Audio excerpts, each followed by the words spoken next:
And we're off. Off to the races. Want to welcome everybody to the show. Today, it's me and Creative. We've grabbed the special guest TrSH Tournament.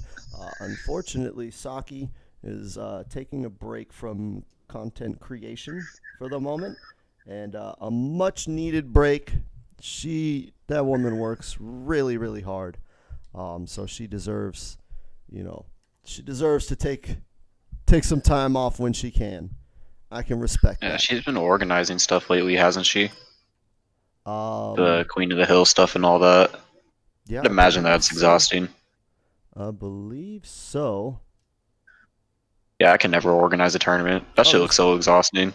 Right. Well, I just organized, or I helped with two of them thus far, and oh my god, like good lord Yeah, no, that almighty. shit. Yeah. Running an event is no easy. Have you ever tried to run an event, Creative? Oh hell no. No. I don't think I want to either. I have seen and you. heard too many horror stories about organizing tournaments to want to do it. I don't know about that. I've tried organizing an offline tournament of MKX, not MK11, because it's kind of hard to do MK11 here because most people play MKX, but it's pretty hard to be honest, and I didn't do it and follow through. Yeah, like running events and organizing events. Oh, I'm hearing that my mic is a little low. My mic is maxed out. I'm going to turn up my gain. The gains. I mean, you sound fine for me, but I'm assuming that sounds different on stream. Yeah. Well, you run a sound test and then it's still, you have no idea whether or not anything comes out right. Yeah. Saki just said that it's better. It's the gains.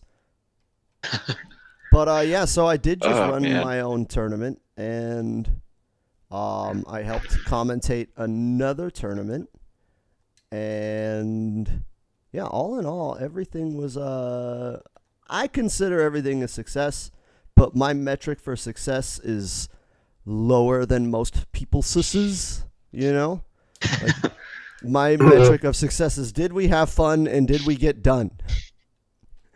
Yeah, and then also, though, everybody got their own definition of success, but I definitely feel like that's a good way to look at it, though. Yeah, and too, I mean, just like watching the tournament. Yeah. I mean, I wasn't there to see the whole thing because I was on the road for a little bit, internet and all that shit, but from what I had watched with the tournament, it looked like fun. It looked like everybody was doing great and having a fun time.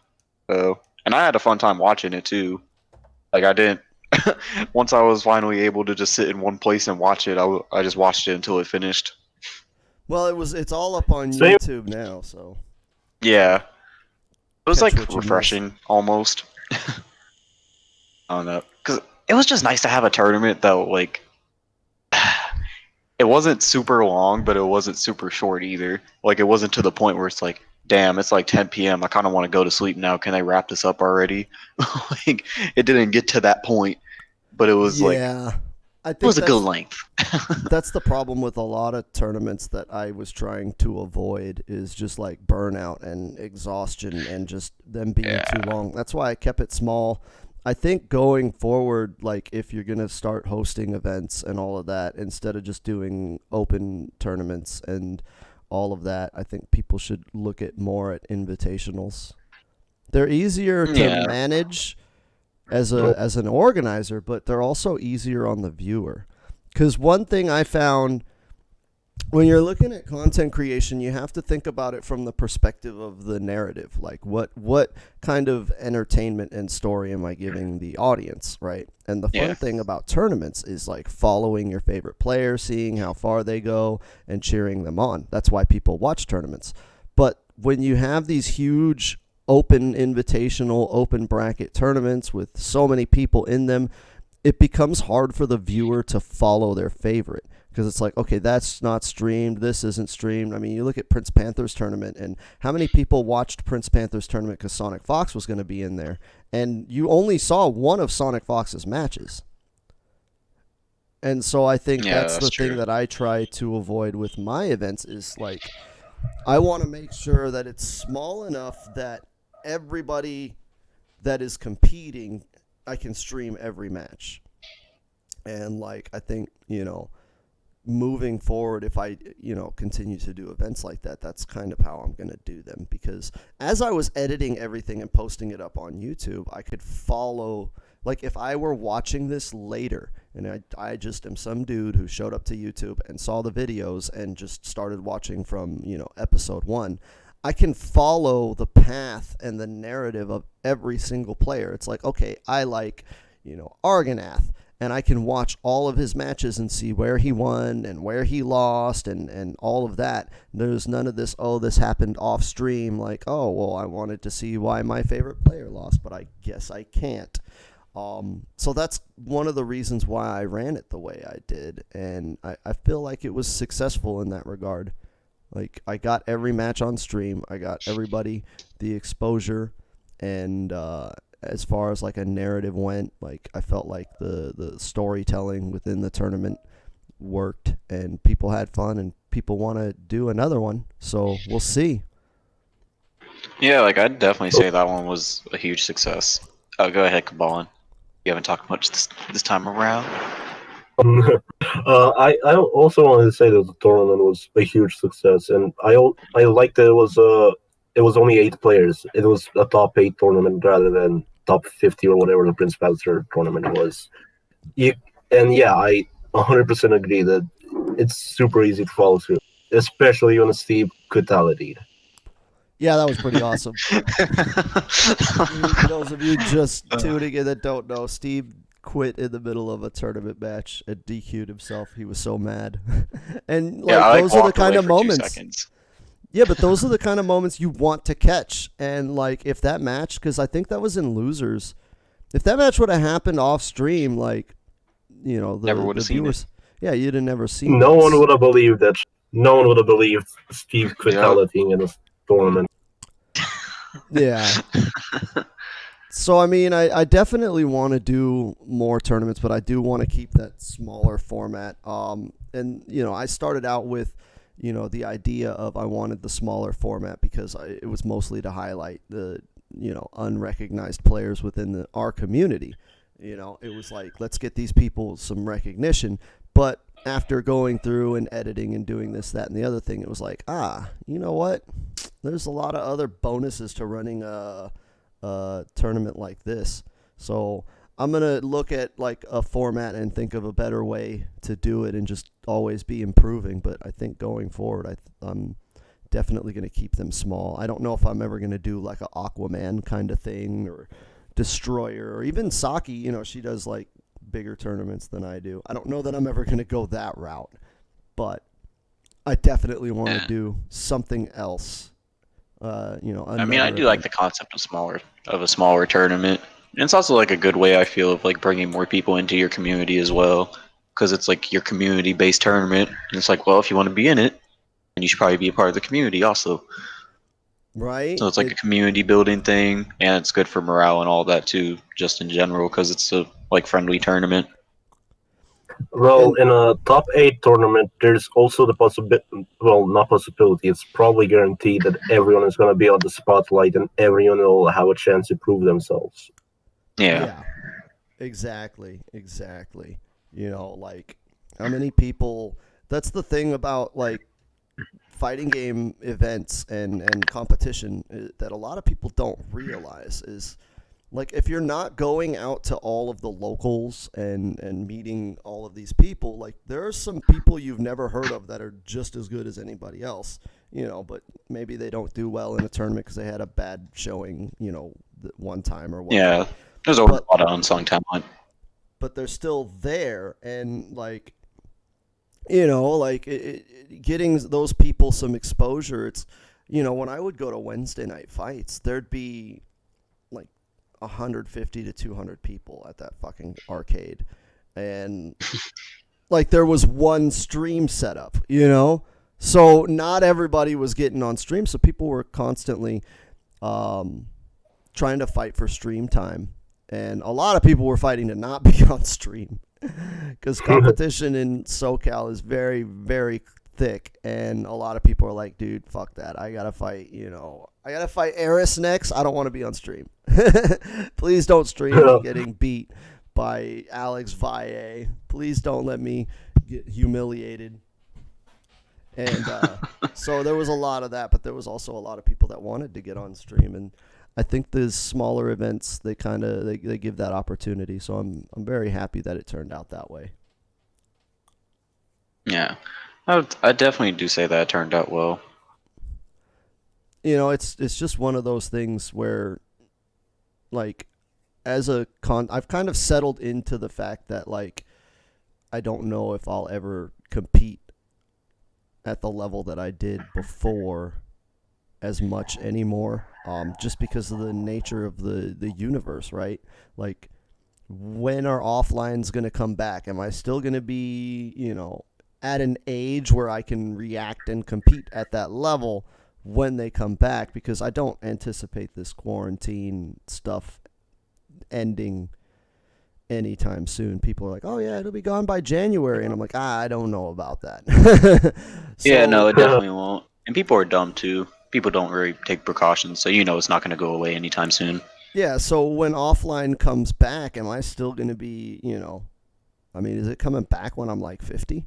So I've settled into just, I'm gonna focus on content creation, and just making sure I can put on a good show. And one of the biggest inspirations for what I try to do, those of you that have been watching my channel for a while, is I'm a big fan of wrestling, and I always try to model what I do around wrestling. And one of the things in wrestling is that you've got reoccurring characters, whether or not they're the champion, it doesn't matter. Like, the Undertaker wasn't always the champion, but like you still tuned in to watch the Undertaker, and he was the people's champ. No, there was only one people's champ. Get it right, or pay the price.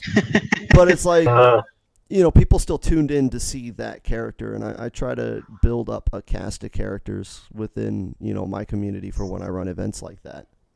And yeah.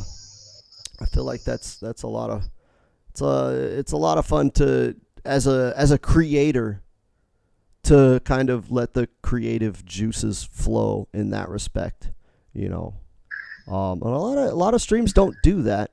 And I tried to play that up with this tournament as much as possible to try and like highlight people as not just as, just some dude playing fucking Garrus, but like try to turn each individual player into a character that people can either root for or against, and have that narrative. When Azuna was just kind of mopping everybody, it's like, okay, now I've got my villain now, right? It's like, okay, this is... Yeah, you have your villain, the tournament villain. Everybody is an underdog, so this can make for interesting and exciting content, like we've got our villain, we've got our heroes, we've got, the underdog trying to come up on top. Every match is giving me that same story, and I can kind of just run with that. Didn't Ashuna get first place in that tournament? She went undefeated. Nobody could beat her. She went undefeated in winners all the way to grand finals. So it looks like everybody has some leveling up to do to catch up with her. No. So. No. I like the grand final match though with her and After Eric.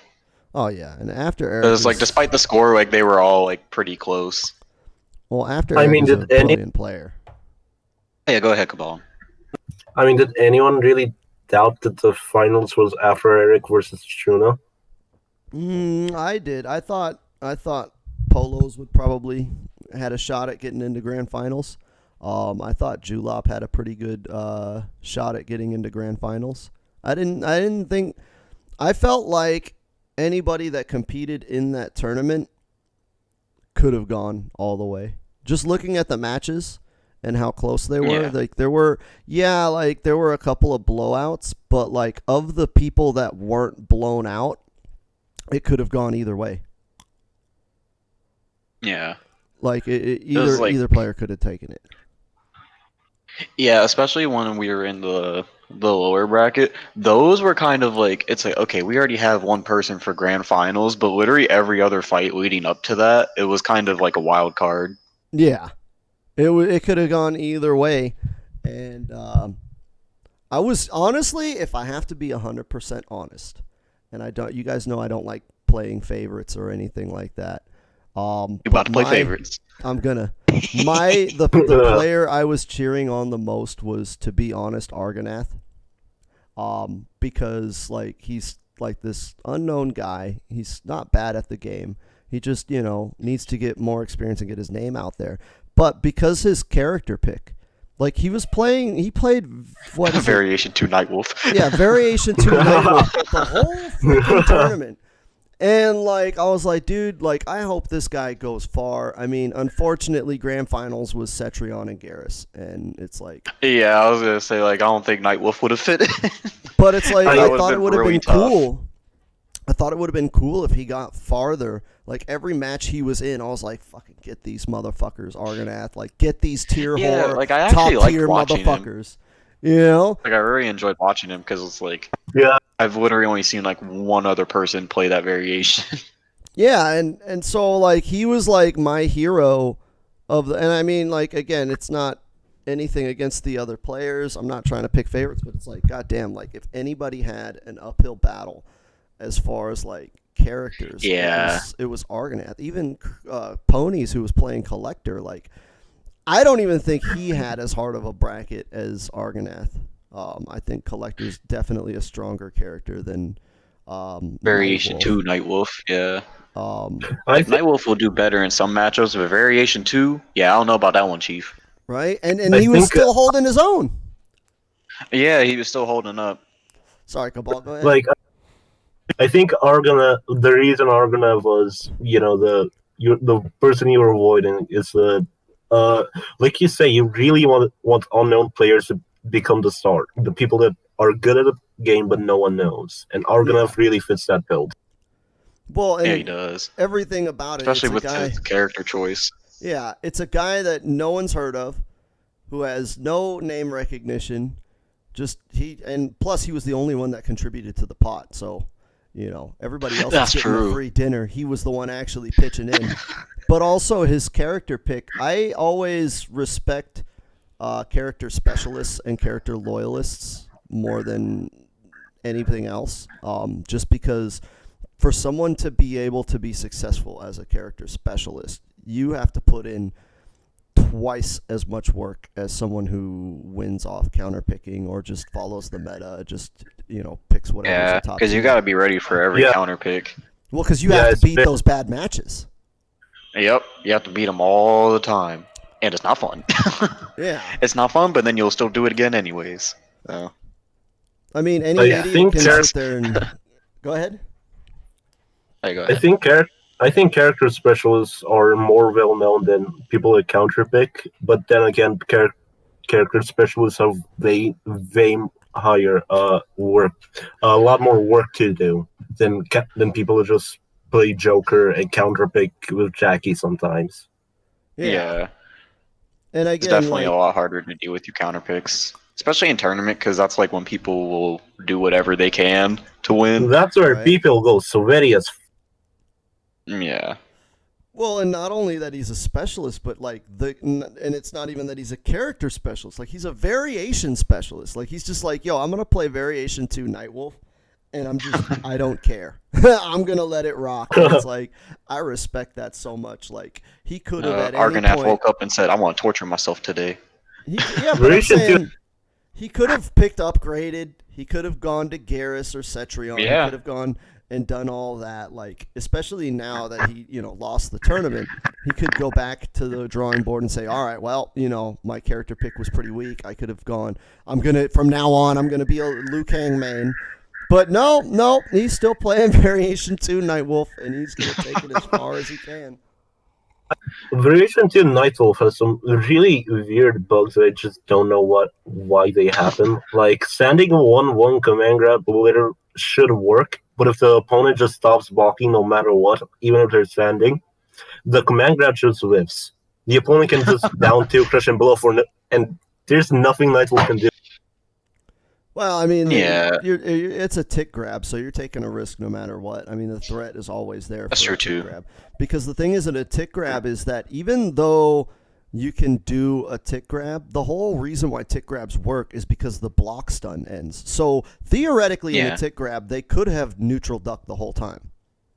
They only have to block. Yeah, that's true. And you just can't tell because the block's done. But No. I've set the AI to only block high, and it always whiffs if they Okay. stop blocking after the second yeah, that's hit. different. It's such a weird bug. Well, I'm not saying that there isn't bugs like that, but the thing is that Yeah. that's true, a too. risk no matter what. Like, even without that bug, you still run the risk of them mashing down 2s. Like, the down 2 mashing will still work. Like, they have to hold the block afterwards, after the block stun ends, because the reason why a tick grab doesn't work is because the block stun hasn't ended, so your grab goes through them. You can't grab them in block stun. So, like, that tick grab situation, there's always the theory that they could neutral duck. It's just, do they know that they can neutral duck there? And that's not always the case. So, yeah, I mean, even that bug doesn't really affect whether or not that matchup's going to play out like that. Yeah.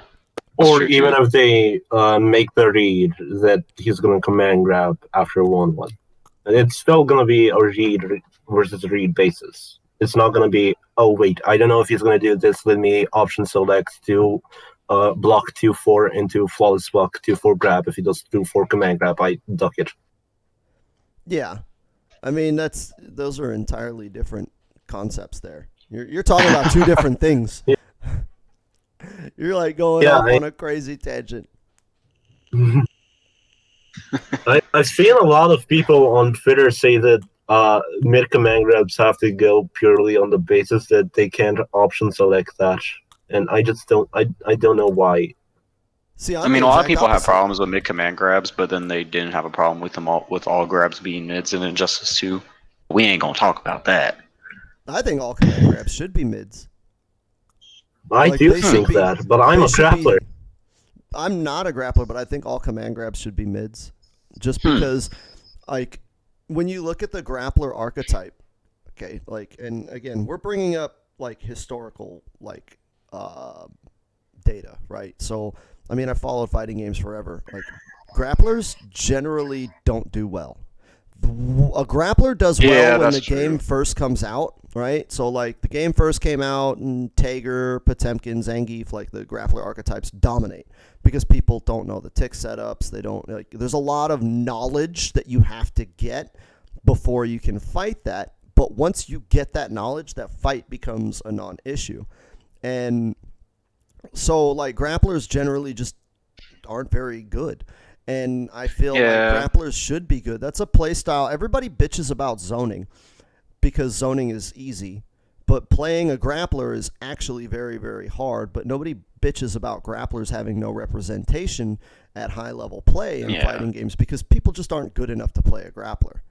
Like, any idiot can hit back forward square, back forward square, back forward square for a whole match, and, like, that takes absolutely no skill or thought or ability. But to be able to navigate the neutral to get in position to do a grab and then, like, actually land the grab, I feel like if a grappler wins neutral, right, because it's so hard for a grappler to get in, especially if they're fighting, like, a zoning character. Like, it's always so hard to get in that they should be scary. If a grappler is in your face, you lost the neutral. Damn, Badger actually kind of changing my mind on the whole mid grabs thing. Yeah, like, or it's like I feel like they should only have, like I feel like a character shouldn't have a mid grab though if they have a overhead and low mix.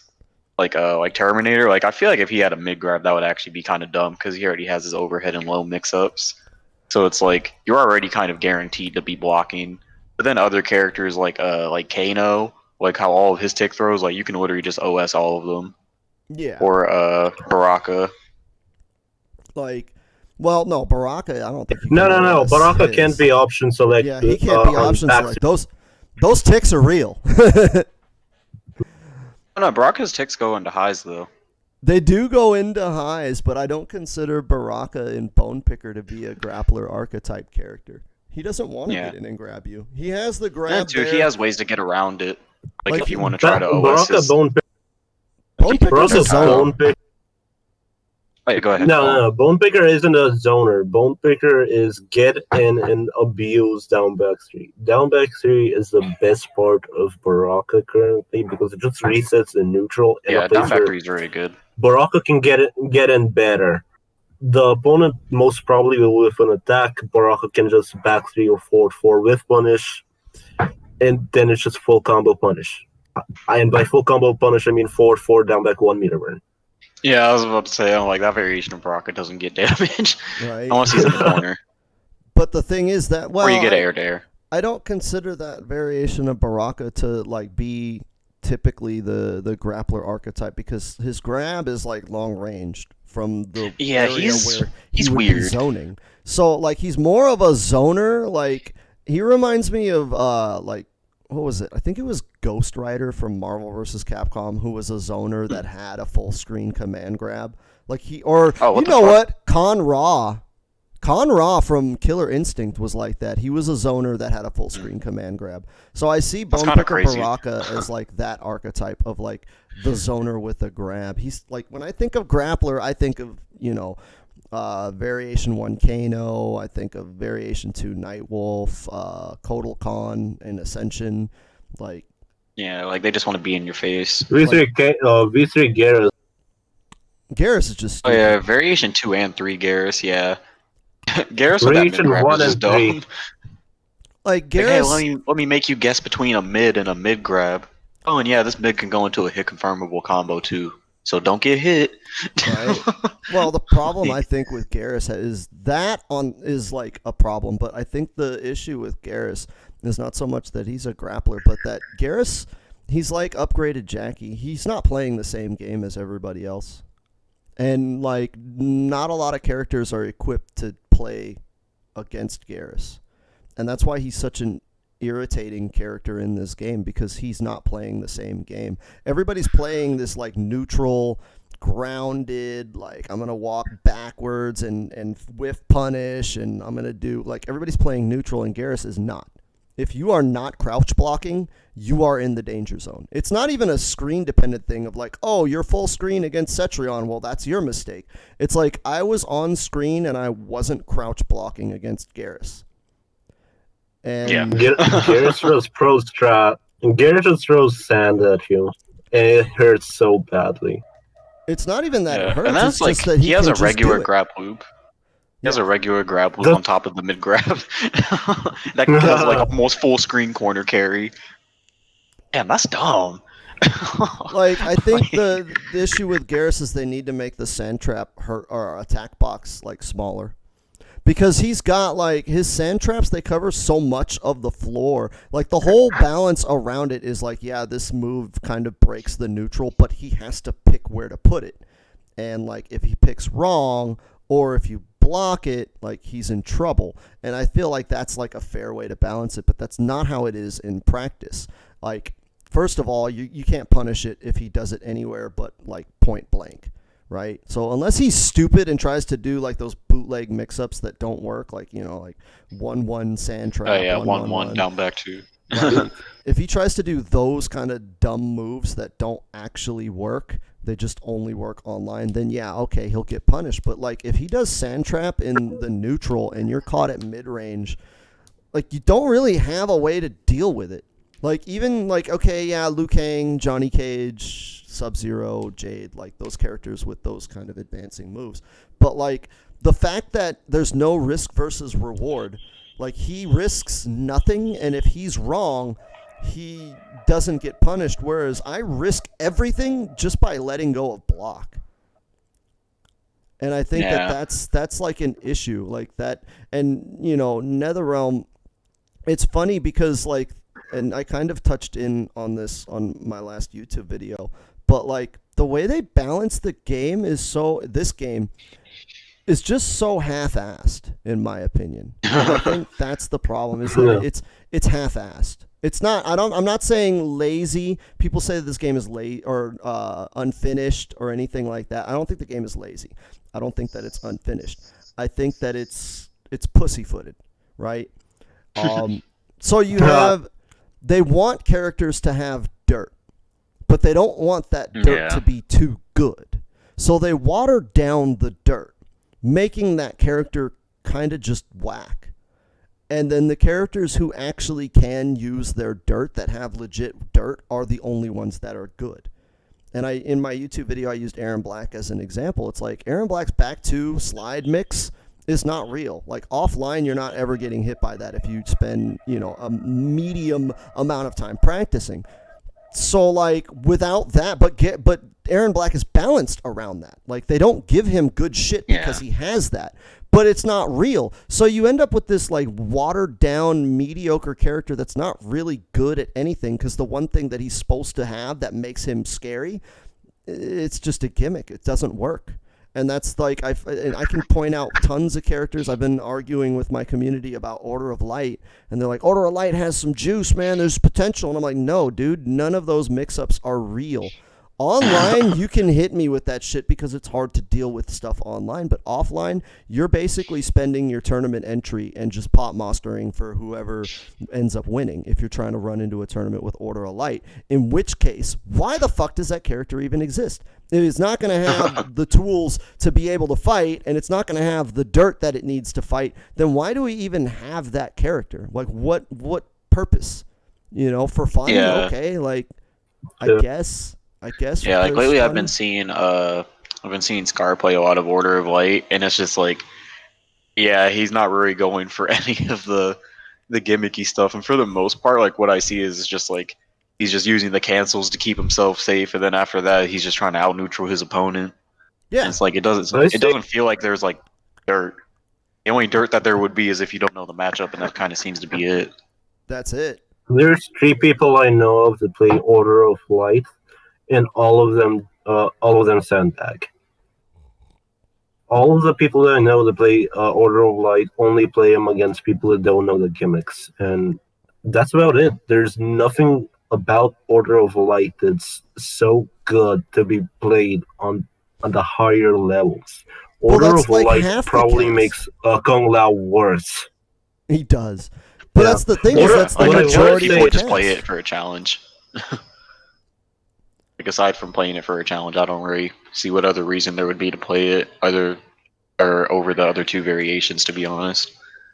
Well, and I see Order of Light Kung Lao as variation 3 collector pre-aftermath batch.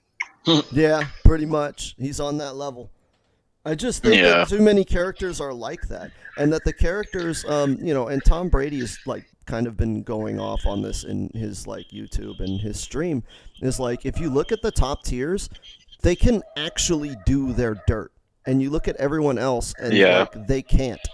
Like even Sonic Fox has said, yeah, man, if Sub-Zero's overhead was unseeable, like he'd be one of the best characters in the game. He'd absolutely compete with Jackie and Liu Kang and all that.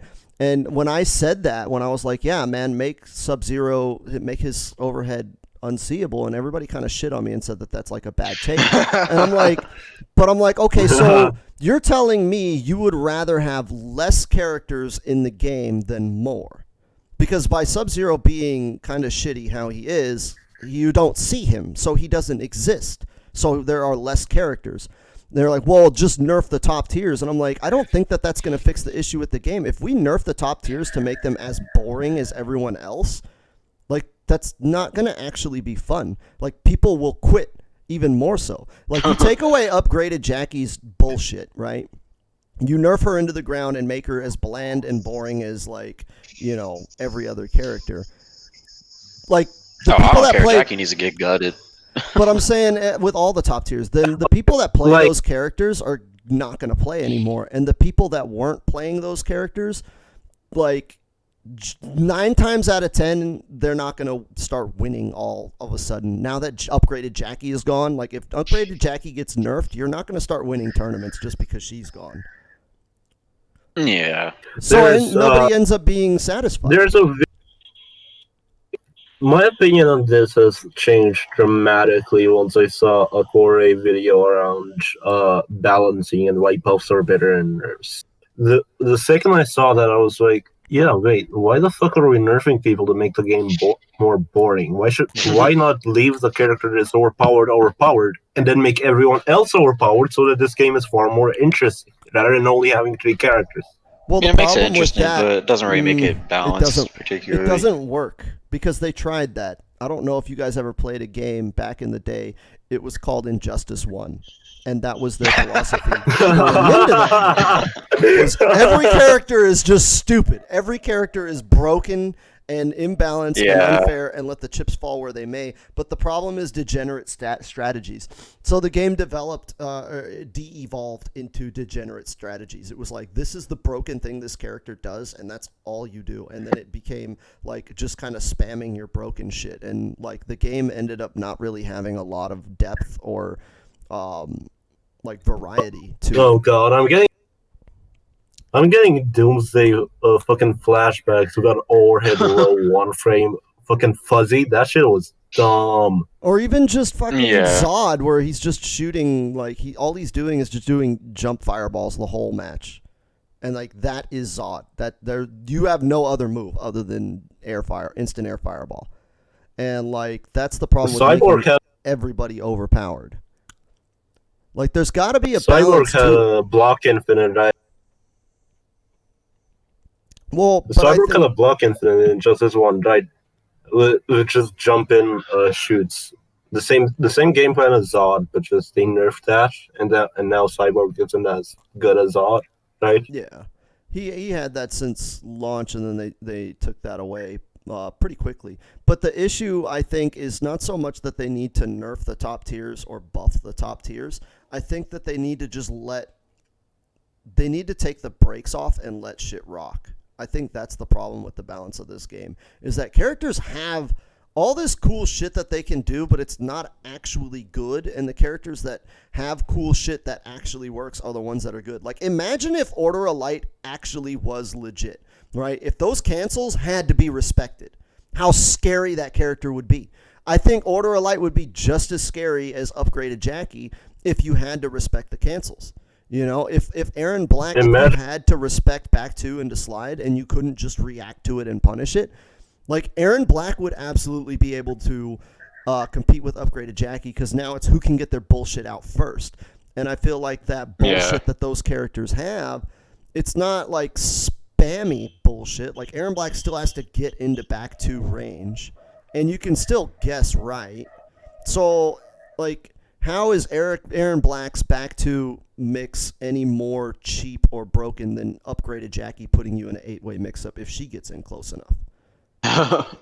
So we let one rock, right? That's why I say, like, there's favoritism within these characters. You can see it because they let one character rock, right? They let Jackie and Garrus do their stupid shit, but no one else can actually do their stupid shit. Yeah. Well, Joker has some stupid shit as well, but like it isn't as dominant as Jackie and Garrus. Joker just is amazing neutral. Yeah, like Joker's not mixing you up the whole game. It's just his overall tools just really help him throughout like almost every matchup. Honestly, I feel like Joker's getting exposed. I think that because people are learning the matchup now like better than they have been, and I think Joker is not as scary as he used to be. Like now that I'm more competent in the matchup, like I'm not scared of Jokers. Like if you're a good Joker, you're gonna give me a problem, but I'm not like. It's not like when someone picks. It's not like, oh, it's Joker. Yeah, it's not like, oh, fuck, they picked that character. I'm fucked. This is going to be a tough day. It's like, okay, they picked Joker. I know what to do. Let's just do it, and let's see if he's better at his shit than I am at mine. It's not like Cetrion where it's like, oh, shit, I'm going to be standing here eating tornadoes all day, and there's nothing I can do about it. Like, I think Joker's getting exposed. I don't think that he's as top tier anymore. I should probably update my tier list. I think Joker's probably... I think Raiden is scarier than Joker. By the way, NR silently buffed whatever her name is, Cetrion. Yeah, they did. They removed the traits. Gaps. Yeah. She still has the gap on 4-2-3 into Tornado. Yeah, but it's not like interruptible. I think that's the one that they removed. Yeah, because a lot of characters could interrupt for a combo, and now it's like if you try to interrupt No. she can You could she can never get a interrupt. trade Only now, right? 6 frames got interrupted, but 7 Yeah. frames could have 7 Trade. frames traded. Yeah, 7 frames Yeah. trade. And you had to be frame perfect to do it because the gap I believe was 7 frames. So I like hate with a doing 7 frame perfect punishes. Well, it's 7 frames plus the right. There's a 5 frame block gap, so Well, the 5 frame is the buffer. block gap. There's a 5 frame buffer, so you can get a frame perfect punish as long as you input your button before block stun ends within 5 frames of block stun ending. Yeah, that's but like I feel like that character, that's like another character that's just kind of dumb. Like there's no thought process. Like okay, yeah, her dirt. Like I feel like if they made Aaron Black's back 2 slide mix real, he still requires more thought than Cetrion. Because at least he's got to guess on the slide mix-up and be punished either way. Whereas Cetrion, like, she never has to take any risks. She doesn't even have to think about her moves. It's just 1-1 tornado, 4-2-3 tornado, any button into tornado, down 1 tornado. It's just end everything with tornado, and then, like, if they jump 1-1 tornado. Yeah, and that's the one thing that I hate with Cetrion. Tornado It's just like, have you ever noticed like you can just throw shit out, and then like any button that Cetrion just throws out, even if she's whiffing, like it'll just anti-air you anyways. Like almost any button that she throws out is an anti-air. She doesn't actually have to play the neutral. That's the thing. Is like they market it's pretty annoying. As the Her neutral is 1-1. Yeah. Like she does, because neutral, people are like, oh, neutral is like footsies and whip punishing. And I'm like, yeah, but you don't realize that one big aspect of neutral is jump-ins. That's the whole counter to horizontal space. If I could just sit there and, like, if we didn't have jump-ins, then whoever had the longest range buttons wins every time. So you have to have jump-ins. And Cetrion has some of the longest range buttons. She should be weak to anti-airs. She's not. Or she should be weak to jump-ins, but she's not, because her best neutral tool, her best horizontal space tool, is also her anti-air, so there's no thought process. They need to nerf the attack box on 1-1 and make it not anti-air as consistently or at all. Like, she should have to pick a different button to anti-air. They should make her down to, like, better. And that way, if she wants to anti-air, she has to, like, choose to anti-air instead of just spamming the same button over and over and, like, converting if it hits. Yeah. Like, the Cetrion right now on the variation tree is just fucking brain dead. It's like all you need to do is 1-1 tornado. If you set the AI to record that, there's nothing you can do. Like, 1-1 tornado. Oh, wow, I jumped and I got anti-air. Now I'm restanded. Oh wow! I jumped. Now let me break. Now my armor is broken, and I'm restanded. Well, you could down. I've been playing Most that matchup. Can down. Yeah, I've been playing that matchup a bit recently, and like after they do the tornado on block, it's kind of just like they don't have to take any risks, but you do, especially if they have life lead. It's just like that they just reset neutral with that, and it's like they can either jump up Hell's Wrath, jump back Hell's Wrath. Like, they have way more options than you do in that situation. So it's like you're forced to take a risk and make a read when they don't have to really take any risk. I think the counter to 1-1 tornado is like Cabals or something, or like Cabals or whoever has that where you jump back, throw your projectile, and then if it hits, there are hopes that she doesn't wake up street so that you can continue your pressure. Well, that's the thing, is she deletes your tool. So if you're fighting that matchup, right, and your option is down 4, your longest reaching low poke to, like, low profile the 1-1, right? Basically, you're trying to win an entire match with just down 4 and, like, occasionally a projectile, which is shitty, because if your character's entire, like, tool set is, oh, like, I don't hit you that often, but when I do, I make you explode. Like, if you don't have that, then basically you're not playing the same match. Like, she has all of her tools at her disposal, even though she doesn't have to use most of them. She still has them. Whereas you have, if you're like Cabal, like, your option is down 4 or outspace it and throw a projectile, or hope she does 4-2-3 and you can maybe get a flawless block and get, like, hugely scaled damage on an up 2. But like, hugely that's scaled it. damage, Even, but yeah. Like, you don't even have a command list against that character. even if you throw a projectile, doesn't Section's like a fucking boulder bring up whatever it's called? Doesn't that Oh, the also rock The wall. rock create wall. projectiles? Yeah, and that Yeah, negates, rock and wall it gives just her a like negates crush. projectiles. Yeah, it just like Yeah. gets rid of them. And it crushes Which if is she very uses annoying. it to absorb one. It gives you the crushing blow. Yeah, So that it's shit's like annoying. it's like there, and again, like I'm fine with that character having that kind of dirt. Like I actually don't really want Cetrion to get nerfed. I think like whatever, like she's a low damage character. Like okay, like that shit hurts, but like rather than like nerf that, I would rather make everybody else's dirt work. Like if again, I use Aaron Black as the example, like if I'm good enough at neutral to get past all the water and all the rocks and all of this shit, my reward should be that my fucking mix-up works. Yeah. You know, like I should be rewarded with it. My finger on the center of nerf. Like not necessarily buffs. Like it's not really a buff.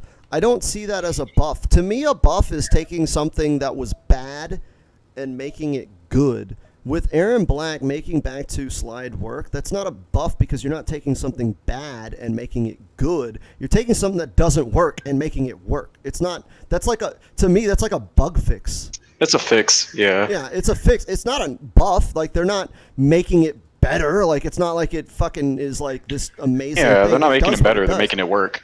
They're making it work. It's like, it should just work. Like Sub-Zero, if Sub-Zero is going to be this like mix-up monster in the neutral, like if that's what he's supposed to do, then just make that actually Make him work. do it. Yeah. Like, and you know, learn the matchup and learn how to beat it. Like right now, Sub-Zero doesn't have that, and that's like the thing that makes him good. Everything else is balanced around it. That's the issue. Is like back three is shitty. It's a 13 frame move with no range, but it's because he's got the mix. So you take away the mix, okay, yeah, make back 3 10 frames, make it advanced, make it a really good, you know, low. But like they won't do that because he's got the mix, but the mix isn't real. So what does he have? He's got back 1 and down 4.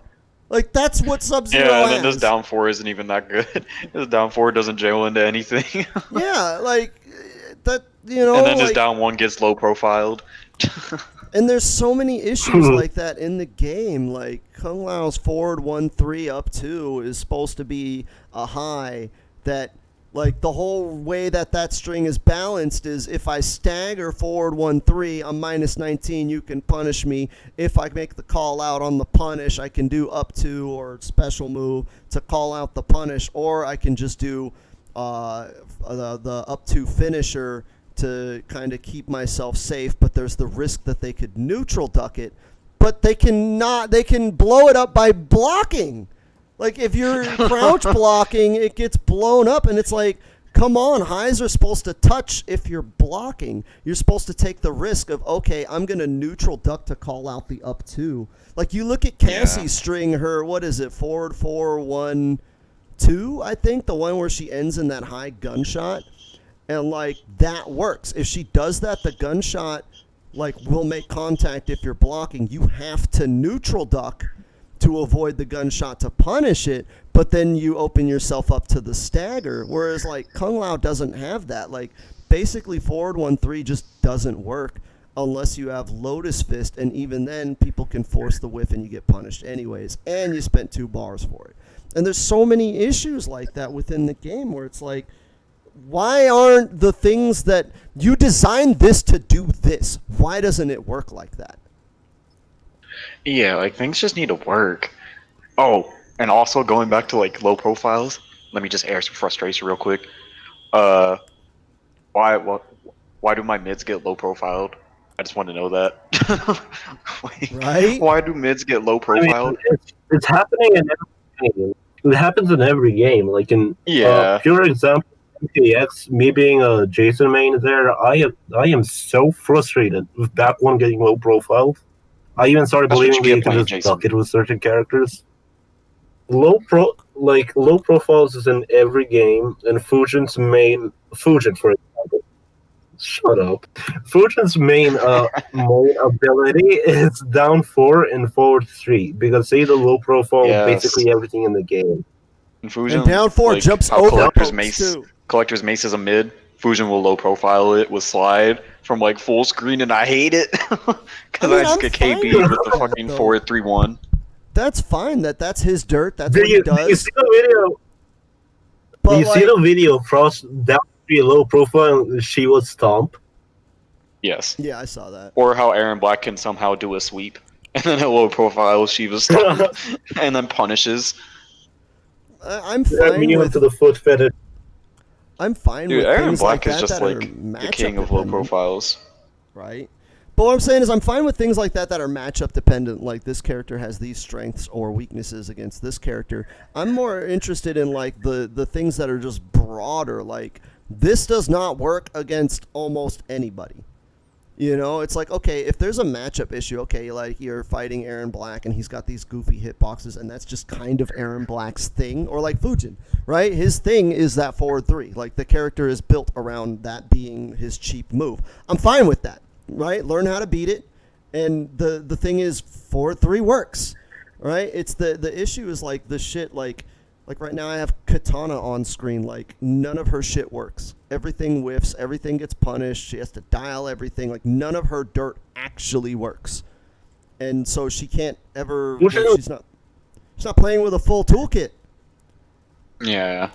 Fujin's dirt isn't just forward 3. Fujin's dirt is based around his mobility and how to evade other opponents' attacks. But the thing is, it works. Fujin got crackhead movement. But the thing is that it works. Like I'm fine with it because it works. It works as intended. Those moves were designed to do that. Yeah, like that's Fujin's style. Like he's supposed to kind of be like a crackhead with how he moves around the screen, and yeah, he does that pretty well. Fujin can 1-1 up 4, backdash, back 1, and you have to hold that unless you have a long reaching down 4. Oh yeah, he's also one of those characters I can just down 1 backdash. I hate that shit. Right? Like down 1 block, backdash, back 1. I mean, but again, like that's fine if that's his dirt and that's how the character plays. Like, good for them that they designed a character that's working as intended. But I feel like there are too many characters that aren't working as intended, and I feel like if they were to not even nerf or buff, just make characters work the way they're designed, to where their actual dirt and their actual stuff actually works, then like, I think it would be awesome. Like we would have an actual cast, you know, like we would have more characters that are available, and yeah, the tiers would fall wherever they may, and you can always nerf or buff things. As you know, if Aaron Black's back 2 slide mix ends up being too powerful, you can always nerf it and make it weaker. But like right now, it just doesn't even work. Like he doesn't have that at high level. So it's like, what does he have? Fucking down 3-1-1, down 3-2-1. Like that's so boring. Yeah, I mean, Aaron Black just has good neutral though. Aaron Black's best utility and only viable variation is variation 1, and that's because you can keep back to safe while also not having to worry about being punished or being low profile about anything, and also, you know, Scud Shot, because Aaron Black variation 1 is all about Scud Shot, not about the fucking free launchers or anything. Well, I've seen a lot of talk about variation. Yeah, I know, but variation 1 is is better than variation 3 because the back two is safe, and he has a full screen game where you can just negate every projectile. I've seen a lot of talk about variation 3 because, you know, the 4-3 can be low profile by a lot of characters, mostly females. I don't think there's a male character that can low profile that other than Johnny. And the way to negate that is play variation 3 and do the fucking acid pour. Yeah, because literally Collector is the only character in the game that can punish that. And even that, you have to be frame perfect. Because if you're not frame perfect, then you die. But that's cool, though. Like, he's the only character in the whole game that can punish it. How? Really? I need to know this stat. Yeah, Collector can punish that with down back 3. How fast is down back 3? It's 9 frames. It's because of the range that it covers when he does it. Like, he's literally the only character that can do it. It shouldn't punish. If it's 9 frames, it shouldn't punish. It's weird. Aaron Black is, like, I've talked to Badger about this in the DMs, it was about Shao Kahn being able to forward throw, reversal punish Jade's back 3-4-3, flawless block cap. I think reversals come out on frame 0 rather than frame 1. Yeah. It's so fucking weird. Like, No, reversals the don't come out on reversals frame move 0. one frame or what? They come out on frame 1. It's just the reversal buffer puts it on guaranteed frame 1 if you do the reversal correctly. Then the buffer on block also guarantees that you can do noobs 4-2 right away, and noobs 4-2 should be able to punish it. The collectors down by 3 should be able to. So why isn't that punishing it? Why is it Because only okay. It's because grabs. So it even says in the loading screen, throwing encourage. Grabs, they operate different than anything else. And so grabs kind of break a lot of rules in that, like, it will count as a punish even though it shouldn't technically be a punish. Like, grabs count as mids even though they're supposed to be highs. Like, there's a lot of weirdness with grabs that make grabs just really, really good. I don't have a problem with that. Wait, What's that? if it's only grabs that acted differently, why does collectors down back 3 punish it? It starts on 9 frames, and I know its effect as support is -9 a block. Why does only that punish it? Nah, because That's all I collector can say is is because here. MK. Well, I'm 10 left. no, you're talking about like 3 different things and comparing them. Okay, Shao Kahn's grab working as a punish is because grabs are different and they have special properties that other moves do not. Collector's move punishing is like it's like Creative said, is that the move has the range for the speed that it comes out. There are very few moves that are 9 frames that have that range. That's why he can punish it. It has nothing to do with Speaking of grabbing. Noobs 4-2, isn't Noobs 4-2 like 9 or 8 frames? It's the same. It's the same as collectors. I don't understand how it can be punished. Sorry, we can skip this topic. Because certain special moves are almost like grabs. They don't have as much like wacky OP-ness that grabs do. Like, grabs just kind of beat a lot of shit. They just want you to grab a lot. And special moves are the same way. Special moves, like the way the reversal buffer works, like, special moves come out faster than they normally could, but not impossibly fast, and they have special properties when you do them as a reversal. That's just one of the properties of special moves and grabs. So if collector's doing it as a special move reversal, it gets certain special move reversal properties, whereas if Noob Saibot is doing forward 2, it's not a special move. So you have the input buffer on block to make it easier to land those frame perfect things, but because it's not a special move, it's not coming out with special move properties. So I think that's why that doesn't work. Like, this game is designed specifically. It's designed to really favor special moves and grabs. They get, like, the rules. Special moves and grabs are allowed to break certain rules. Yeah, because grabs definitely take priority a lot. Grabs take priority over everything. Yeah. They beat everything. The only thing grabs don't beat is Fatal blow. Ducking. Even fatal blow, if you're not in that 8 frames of armor. Yeah, if you don't time it right, you just get grabbed out of it because those 8 frames. Like, if you want a fatal blow and wake up, grabs count as a true mid. People don't know that. A lot of people don't know that. Like, the tech has been out there for a while, but grabs count as a true mid. Yeah, they're just weird because it's like it's a high, but it's also a true mid. Yeah, it's that weird shit. Yeah. What's the fastest fatal blow in the game? Oh, I don't know. Like, probably. Yeah, I don't know. I don't be looking at that. I don't really care. I don't really pay attention to, like, the frame data on Fatal Blow startup because I feel like it's kind of pointless.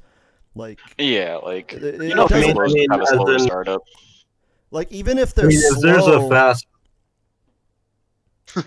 Even if there's a fast startup on a Fatal Blow, I want to see if that counts as a special move as well. Fatal Blows see if they can punish Aaron's thing. Fatal Blows count as a special move. Yeah, they do. They have that property. Oh, okay. But, like, even then, it's like like special moves and grabs and fatal blows having special properties. I mean, it is what it is, but like honestly, that's not really the issue. Like that's not the consistency that's the problem. It's everything else. Like it seems like you just don't really know the special properties of grabs and special moves. But they are working as intended. That's the way they're designed. So I can't really consider those to be like part of the broken shit in this game because they're just designed to be that way, and you deal with it or you don't. Yeah. Like they want grabs to beat everything. Like that's how they designed it. That is an intentional thing. It's not a bug. It's not a glitch. It's a true mid. That's how they want it to work. So like the only thing that beats it is jumping and ducking. That's it. Do a jump or a duck. And that's what you got. But like and fatal blows. And well, fatal blows, unless you get into that 8 frames. Fatal blows, we already covered that. Fatal blows get grabbed. We already talked about this. I love it when I meaty with a command grab and they try to wake up fatal. Works every time. Oh my god, I miss me. Feels satisfying. Now that the meta has kind of like evolved to where it is now, it's really, really like making me miss fighting game shit. Like I miss meaties. I miss them so bad. I'm not even gonna lie. As of lately, I haven't really been struggling that much with like people like waking up buttons or just like a lot of the wake up shit in this game. Collector, he deletes every wake up option anyway. Oh like, no! You know what the funny actually part has is? For the most part, I won't even back up and do stand for. If I'm like, oh yeah, you're gonna wake up buttons, I'll just meet you with a poke. Yeah, but that sucks. Meaty that you down have one to is meet the best. down one. That's like the lamest shit. Yeah, like that's the thing. Like it's like it shuts them down when they do wake up buttons, but like damn, that's like the majority of the cast's best option when it comes to a meaty as a poke. Like holy shit, that's actually kind of bad. Boring is it? Like there's no fear of that. It's like if I eat this poke, if I wake up buttons and I eat this poke, like at worst I'm taking like 4% damage and I'm like at frame disadvantage. Yeah, it's like you have no disadvantage really by doing it. It's like, well, I was already on knockdown, so if I wake up buttons and they poke me, it's still their turn, but it already was to begin with. But now they're just not on knockdown. So it's just like there's almost like next to no risk for people to just wake up buttons and shit. Or it's like I'm pretty sure we've all had it. Have you ever had that shit where you meaty them and like in the middle of your meaty they say, oh yeah, we have invincibility frames on wake up. Let's just do 1-1. Right? And then you're literally in the middle of a meaty string, and then they just like completely cancel it out. Do you see the Arnold versus Raiden kind of thing? It was streamed, and then people in the chat said, "Wow, you suck at timing meaties," and then he went to the replay frame by frame. Oh, I think that was meaty perfectly, but who was that? That was Viz, right? That was. Yeah. He showed. I don't remember, but the fact that he went in depth on it was so funny because they were just like, and for all of you saying, just time your meaties right, look at it. My knee was through his body. Like, like, bro, it's just like you can't even say anything about that because it's like. It's so teleported from being on one side to the other. Like that, I find that to be more why than anything. Because that's how Raiden works. That's how he's always worked. Again, I don't have a problem with characters having dirt like that. I have a problem with shit just not working. Like meaties. Like that's a fundamental shit not working is very annoying. Games. Like the fact like that it's a mechanic. Yeah, like the fact that Mortal Kombat 11 is the only fighting game with no Oki. Like that. How does nobody find that not stupid? Like, come on. Like, why even have a knockdown status? Like, everything should just lead to a standing reset, and then we would actually have. Like, the annoying thing about it, though, is just like it's such a simple fix for them if they were to just get rid of the invincibility frames on Wake Up. They can't actually do that. That's literally all they have to do is get rid of the invincibility frames on Wake Up so people can't wake up buttons. Well, they can't. There are meaties on Wake. The only problem is the animation of getting up is always the same. It's always getting up on your feet, and then the invincibility frames end, and then you've teleported somewhere else. It could be down, it could be in the air, it could be anywhere. That's why you never go for a high meaty or throw meaties. That's why you always should go for, like Better said, down one. Down one is still a horrible meaty, but it's still there. There's Yeah, because still, like if I want to meet with a high, it's literally a read that they're gonna block. Well, what they should do. Garrus's 4-3 is one of the best media. Garrus's 4-3 and Joker's 4-1 are probably the best medias in the game because they have more active frames than any other mid. And I don't know the exact frame data on Joker's one, but I know that Garrus's has like 5 frames. Yeah, that's true. Garrus's 4-3 is actually pretty active. What they should do is instead of removing the invincibility on wake up, they should make there be a cooldown time on when you can do anything other than block. So when you wake up, right? So you have your 20. The reason why you're invincible on wake up is so that way up 3s, up 4s, and rolls actually work, so they don't get stuffed, right? That's the whole point. And so is you're people invincible. don't just mash on wake up and they can't get up. That's also another part. So, but what they should do is, so you have your 20 frames of invincibility getting up, and then there be like another 4 or 5 frames where the game won't accept any other inputs from you other than block or like movement, right? Like jumping or whatever. Like you can't attack. So that way you can't basically use the startup or the invincibility to make every move a fucking invincible dragon punch. Like you have to wait. Like, you have to wait, and then now you can attack. I think that would solve that problem. I know what you're saying. I think what you're trying to say is that the invincible frame should end, and then you should be able to attack after. No, the invincible frames should end. No, they should end, and then it's like 4 or 5 frames before you can attack on top of that. Oh. So, like, right now, what it is the invincible frames end, and then you press your fastest button, and, like, okay, yeah, there's, like, a fucking, you know, if your standing jab is your fastest move, it's like there's an 8-frame gap that, like, you have to be able to meaty to catch it. But, like, honestly, like, that move is basically invincible. Like, if I get up with Wake Up 1, 2, 3 with Liu Kang, you know, I think his jab is like 7 frames or something like that. Basically, like, you're not going to stuff my 7-frame move. There are no moves that have like 7 or 8 frames of active frames. They're all like 4, 5, 3, 4, 5 active frames. So it's not like I can have my move to catch you. Braka's 4-4 has like 6 or 7 or 8 active frames. Okay, are you going to be meetying with 4-4? Yeah, 4-4. But who meaties with 4-4? 12 frames up and 6 frames of active. Yeah, that move. Who's meatying with 4-4?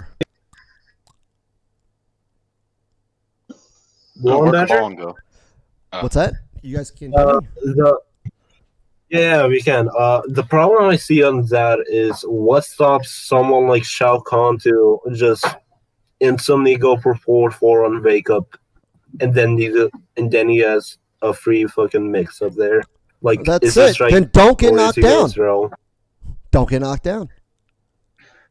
I have no problem with characters being. I don't have a problem with characters being really, really good on Oki. Like, you shouldn't have got knocked down. Oh yeah, because I mean they earned it. They earned the knockdown. They earned the mix. You shouldn't have got knocked down. So, like, the issue is right now. The issue right now is that getting knocked down buffs you. You're actually at advantage when you get knocked down. That's the problem. Because at any given point in the neutral, I have all of my moves and you have all of your moves, right? But if I knock you down, I have all of my moves. You have all of your moves, only you can make them invincible because you have invincibility waking up. And you have up 3s, up 2s, and rolls. And you have delay to make them more invincible. So you actually have more moves and more options getting knocked down than I do after having knocking you down. Like, it's actually... it's like when you knock someone down, you have to like constantly bait for them to do some kind of a wake up, and even then, even when you bait it, you'll still get punished sometimes. That's like a move being punishable on hit. Like, I hit you with my move, and now I'm minus 20, and you get to punish me. That's what the knockdown had system... a negative restand. Yeah, that's the wake up system in Mortal Kombat 11. Is everything is punishable on hit. If I hit you with something, I'm plus. Yeah, if I hit you with something that knocks you down, I'm now in a punishable state. Yeah, that's what's so bullshit about what I've noticed. what I've noticed with every pressure character, like every top tier pressure character, is that they always leave you or restand it if they start doing a combo. Liu Kang, for Yeah. instance, if you follow his buck up twos, you can 2-1-2, 1-2-3, 1-2-3 back forward 4, you restand it. Now he's a plus, you can't move, you can't press because he's plus, meaning his pressure continues. Same with Johnny. He can fucking dick you. And then he's +5 or whatever. Yeah. Again, it's the Yeah. characters that are allowed to do their stuff. You know, they're allowed to do the thing that makes them good. They're allowed to do it. Other characters aren't allowed to do the things that make them good. That's the problem with the balance in this game. That's the problem with the tiers. Because if you look at every other character, if you look at every other character on the roster, you can point out some dirt that they've got that's like a gimmick. Every character, you can point them out and say, okay, they could do this, and it's like, oh yeah, but that's a gimmick. It doesn't really work. But if they made that gimmick work, if they made it work, that character would actually be good. Like, they're not far from balancing this game. They're really they're really not far. They're really close. If they just made the stuff that every character has actually work the way it's designed to, then every character would be pretty fucking good. Can I ask Yeah, something? it's like, yeah, go on ahead, Colin. What's Baraka's church? Bode picker is his dirt. And the fact that he has the most damaging combo in the game for one bar, that's his dirt. But like Bone Picker actually works. Spawn in the corner. Right? Well, no, actually, Arnold you need has the KD for the most damage one. You telling me that Bone Picker doesn't work? That like you can't just zone and then spam a fucking half screen fucking command grab? Like you're telling me that doesn't work? Picker, I'll zone. Like I zone and then I just play the neutral mind games between back 2, the command grab, and then forward 4. That's it. Like I just mostly zone and then keep them scared of that stuff in neutral. And then that shit when works. I get in close, then I'll do other stuff. But it's like getting in isn't actually my priority in that variation. He actually doesn't want to get in. He wants to zone. I play Baraka. I play Bone Picker like Biohazard plays them. I rush people down on ideas.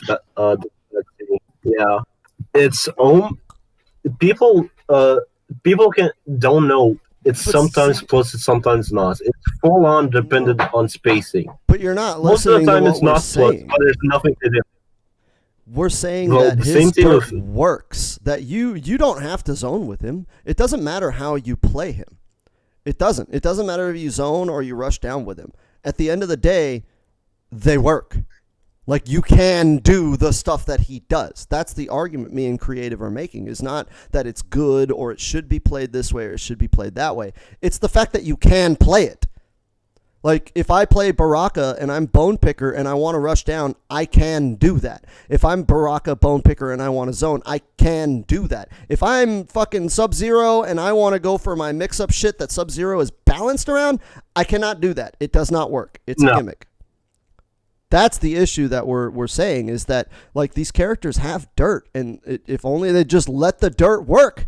But you know, I'm the idiot with the bad hot takes. You know, I'm the terrible person that wants to make the game less balanced. I just feel like a game having more characters that are viable is a better game. But maybe I'm wrong.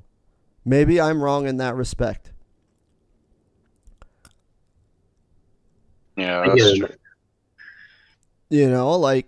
Because what we have right now is we have like a maybe 6 or 7 character game on a roster with over 100 characters. I think online is just more characters than offline. I think because the dirt works online. The dirt actually works online. That's what I mean. Errands and subs mix work online. Surprisingly, Sindels works online. Yeah, like, let that shit rock. Let it rock. Let them have their mix-ups. I mean, you gave those characters those tools for a reason. Like, I feel like that game, like, Mortal Kombat 11, for most of the cast, is like, here is a great working pair of legs. Like, you have 2 legs, and they work, but we're going to tie them together at the ankles. So, yes, they do kind of work, but, like, some people won't have their ankles tied together. So those people can walk and run fast, and you are kind of hopping with one stumpy 2-leg thing, and that's this game's balanced. Is that like a lot of characters, like the characters that are good can walk like normal human beings, and the characters that are not are the ones with their feet sewn together. It's like you have these tools, but they don't work. And it's like, that's a very specific example, Badger. What the fuck did you do? But I mean, am I wrong? Am I wrong in that respect? I mean, no, you're not. But that's so gruesomely specific.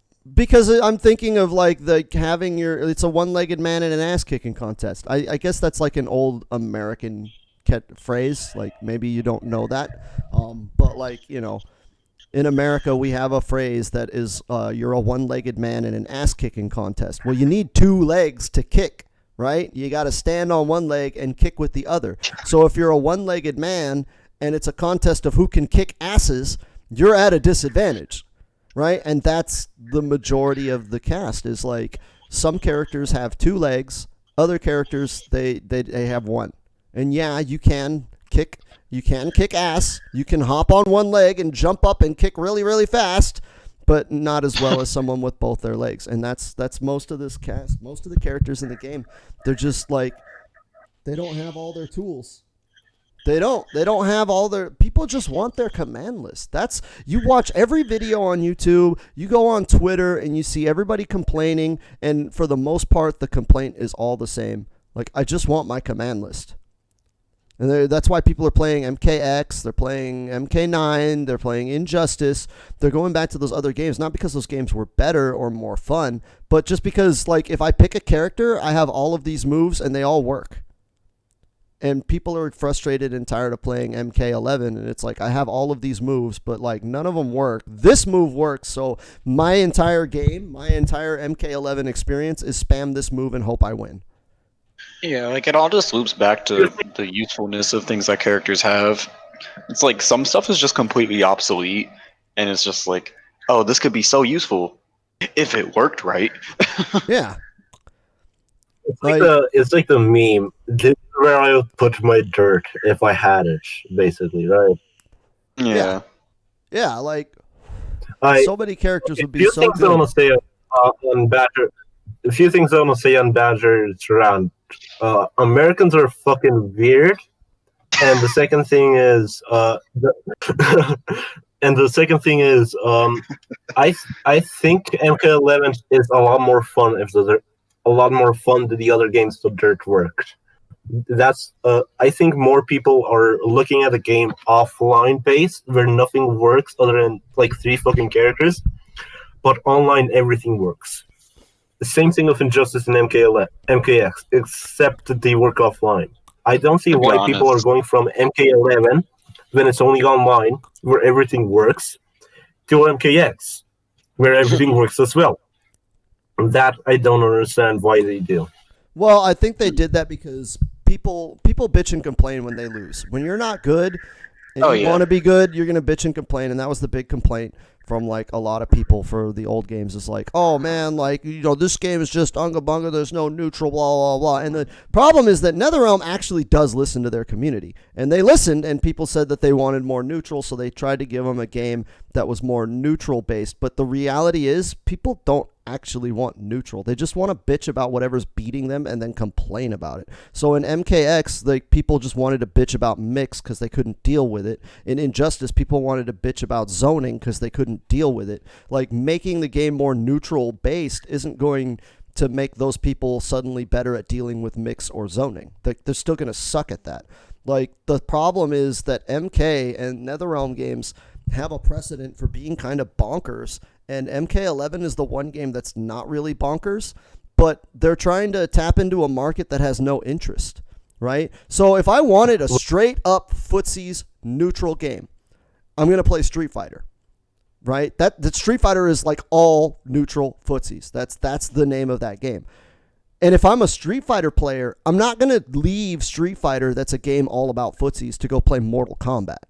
And if I'm a Mortal Kombat player who is used to like MK9, MKX, Injustice, just everything being fucking over the top, everything being bonkers, and then you turn my game that I enjoyed into Street Fighter, then you're not going to be happy, right? If I loved MKX and I just love going in and mixing people up, and you take that away and you say this is not what the game is all about, and it's like, well, that's why I bought this game. Like, I don't want to do that. You look at it like shooters, right? You take Halo, where everything is kind of bullet spongy, and you take Call of Duty, where everybody dies in like 2 hits, right?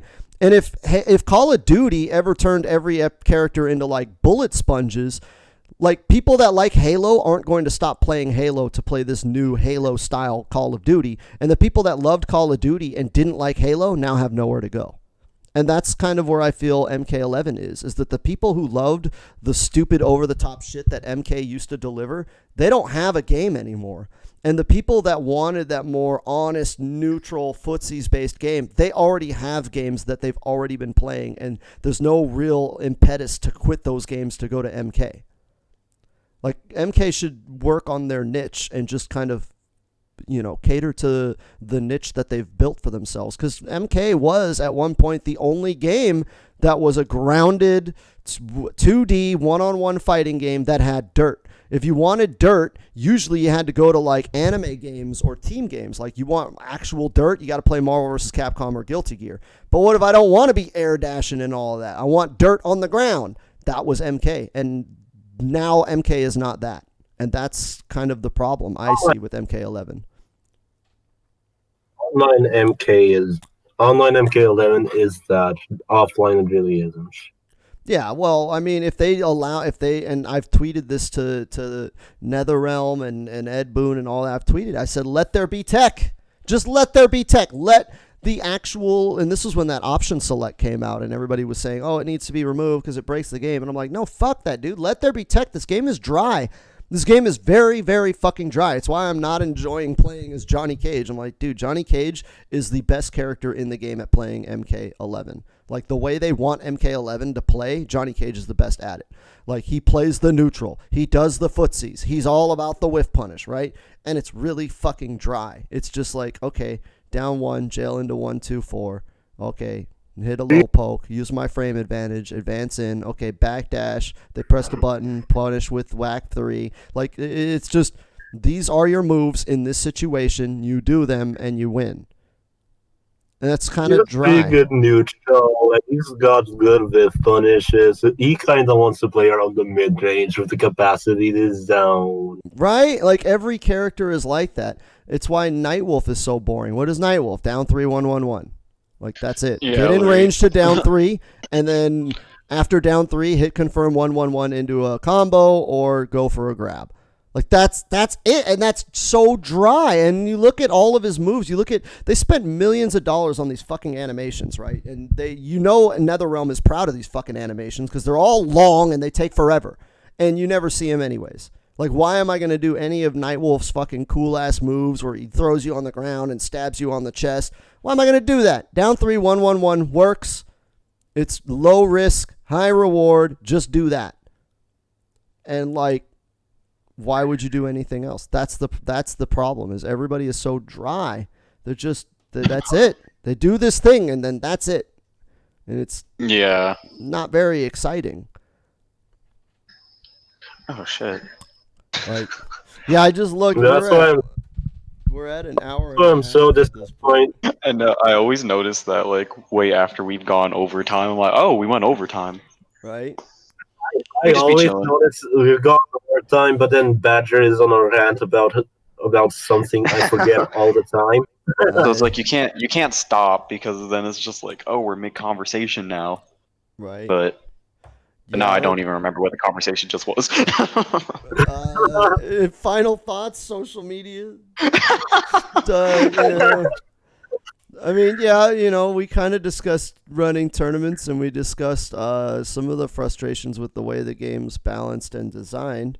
Any final thoughts on that? Buff collector. Yeah, buff collector. I mean, our format. Creative me saying buff collection. Buff shall come.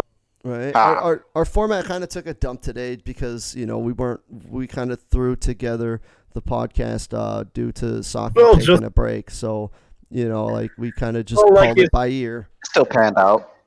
Yeah, right? it's like Badger said the last podcast I was on. He put this together with duct tape and shoelace.